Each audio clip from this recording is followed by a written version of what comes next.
Okay, so once we've integrated it, as I mentioned, and then we can essentially just multiply these terms by E and plug it into our matrix, and then we have our linear system that we need to solve. Okay, so essentially this allows us to solve for A and B from a little 2x2 system, two unknowns, beautifully solvable. Once we go through the steps of solving this, we get A and B equal to these values. This is now essentially that expression for our A and B's, and now our displacement field, if I know that A is this value and B is that value, I multiply with the appropriate variation in the displacement field, so x squared with A and x with B plus a 0 for C, and that's it. Okay, so now let's look at what the stress field is all about.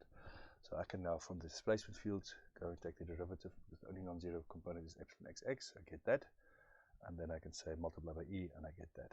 So this is the expression for stress. And now I can ask myself, does this make sense? A linear variation for stress.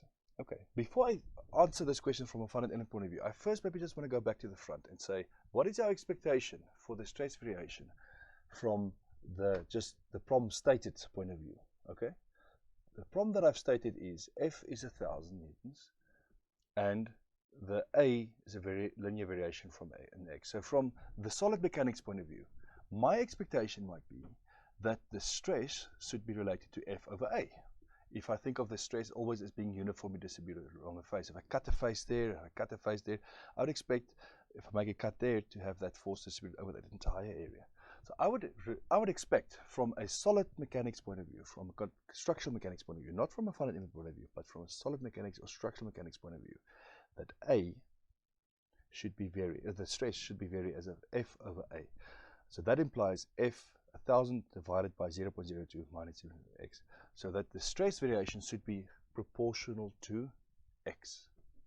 1 over x, sorry, not x. So that would be my expectation, that stress should be related to a 1 over x kind of term, because it's 1,000 divided by the area. It's 1,000 divided by a linear variation in x. So I would expect the stress to be somehow proportional to 1 over x. Okay, that's from a solid mechanics point of view. Okay, so that is just to make that point. So this is what I'm talking here about when I say in terms of my expectation of how the stress should be related from the solid mechanics point of view, should be an F over AX, and that's proportional to 1 over x. Okay, that is essentially what one might feel as an expectation. What is my expectation, though, from a finite element point of view? And that's very simple. I need to ask myself, I've got what variation in x? My displacement field has got a variation of x squared in x's, so quadratic, linear, and 0 for the constant term. So if I know that my displacement field has got a quadratic variation in x, I expect my strain field, that is now epsilon xx, to be linear. That just follows, yeah? So my u field is quadratic, the most complex variation is quadratic. If I take the derivative of this with respect to x, I reduce that complexity by 1 order. So quadratic terms will become linear and linear terms will become constants. So my expectation would be that at least my strain should have some linear variations, okay? And there I see some linear variations, and there's the sort of a constant. But that's my expectation from just knowing the shape and the form that I've assumed for u. If I know I've assumed a quadratic shape for the displacement, I know that my expectation is that my strain will vary linearly, proportional to x. The variation in strain will be proportional to x. And if I know that my E is a constant, it's not varying, so not bringing additional complexity in, it's just a constant, then my expectation is that the stress will just be proportional to x. It will also be linearly varying, the same as the strain. And so my expectation from a finite element point of view is very different from my expectation from a solid mechanics or structural mechanics point of view. I expect the stress to vary linearly with x. That is a fact. Okay, that is what I expect here. No two ways about it. My expectation is that. And my expectation is that at the left-hand edge, yeah, my stress will be the lowest, and at the right-hand edge, my stress will be the largest. So I expect a linear variation from low to large. So if I make x larger, the larger x is, the larger the stress should be. So does it even make sense from what I'm seeing here? Oops, where is this? If I look at this expression here and say, let's look at this now. My stress variation, if I make stress equals to x equals to 0, then this is a 0 term, and my stress is just that constant there. Okay? If x is linearly varying, if this is 1, then it's this term plus this term. It's bigger, yeah? So at least that all makes sense as well, so that the stress does, although it varies only linearly, or it varies linearly, but it goes from low stress at x0 to high stress at x equals to 1. Okay, that is fantastic. We can also ask the same question, does these values make sense from if I were to plug in, for instance, at x equals to 1 or x equals to 0, I got the stress there. I can ask myself the question, what would for that stress, if I were to multiply it by its associated area at that place, what would the forces be? And I can see for myself whether the tractions are properly satisfied or not. And this is what I'm doing here, the next slide. Yeah, so that's fine. So that's the thing that I'm going to do next then. Okay.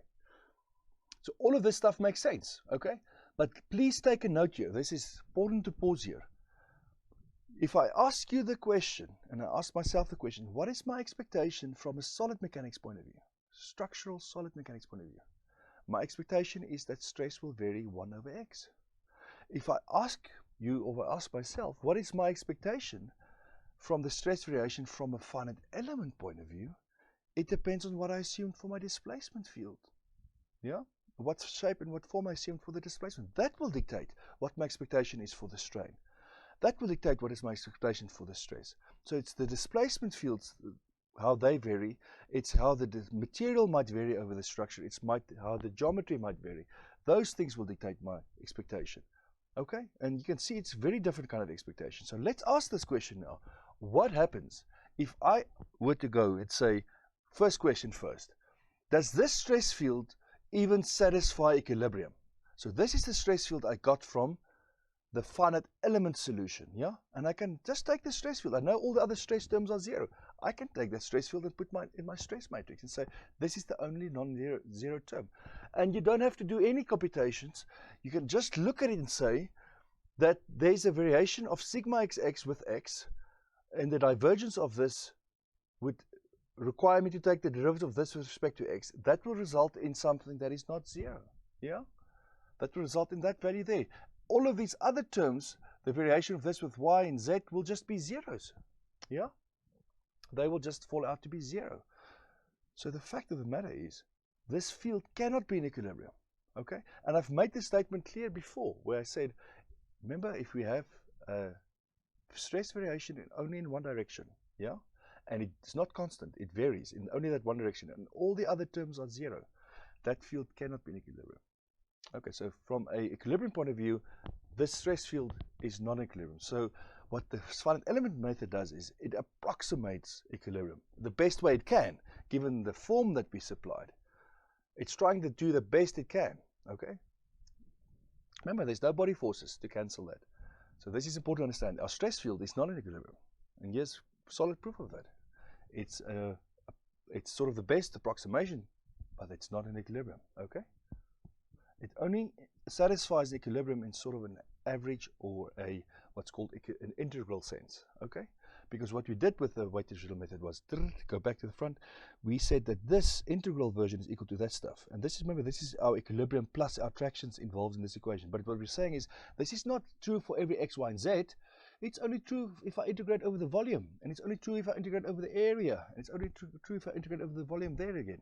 So it's only true that these integrals are so equal. It only satisfies this equilibrium expression in an average sense. And that's completely okay. That is my expectation. I don't expect my finite element stress fields to be exactly in equilibrium. If that was my expectation, then we didn't solve just this problem. We actually solved the strong form of the solid mechanics problem. And that's way too difficult to solve. This is why we're doing this approximation stuff in the first place. So this is important to understand. Okay. Now I want to ask this question about the actual force. Okay, so we know what the force is that we applied, the traction. We applied 1,000 newtons. This is what the problem stated. We applied 1,000 newtons here.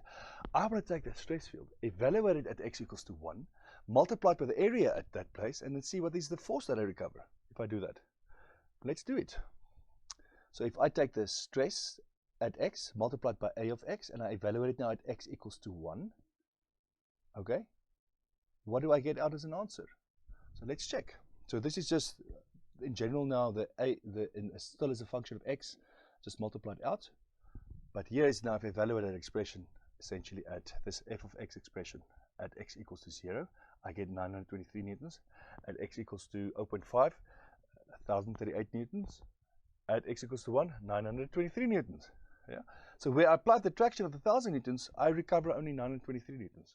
Okay, so I know my expectation again from the solid mechanics, structural mechanics point of view, is I expect to see 1,000 newtons where I applied this force. Yeah. That's my expectation from a solid mechanics or a structural mechanics point of view. But from a finite element point of view, again, I'm only satisfying these things in an average sense, in an integral sense.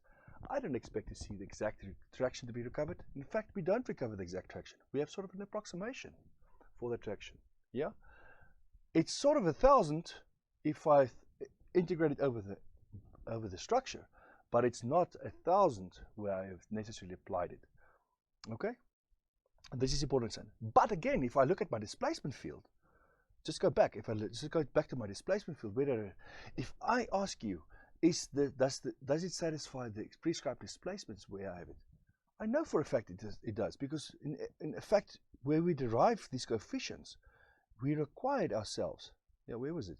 We required ourselves to say, where I have prescribed displacements, the W's, these weighting functions will be 0, and I will make sure that the displacement is exactly satisfied there. So if I plug into this expression,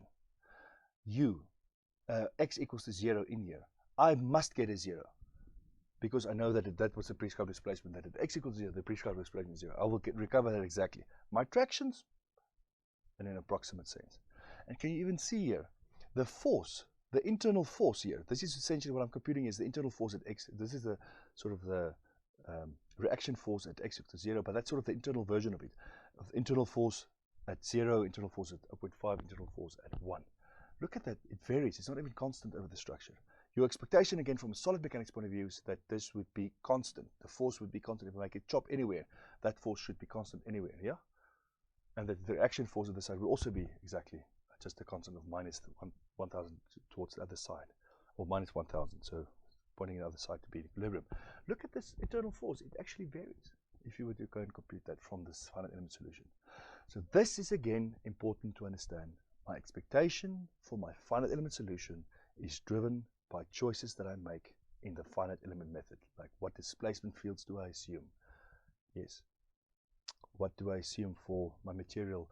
How do I model all of these things? It will play a role in what my expectation is. Okay?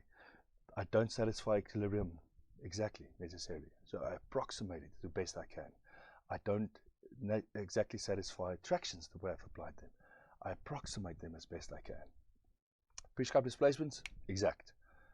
All right, so this hopefully gives you a good idea, a very basic example problem, but to get the ball rolling on the finite element method, and already to introduce you to this idea that things are quite different in the finite element point of view than what they are from a solid mechanics point of view. And this is why I take you back to that first lecture of the course where I said to you, we have to distinguish what our expectation is when we look at the world's reality, when we look at the model, like a solid mechanics or the continuum mechanics model of the world, and then from our approximation of that world.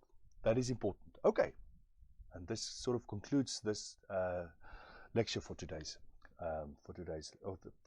last lecture for today.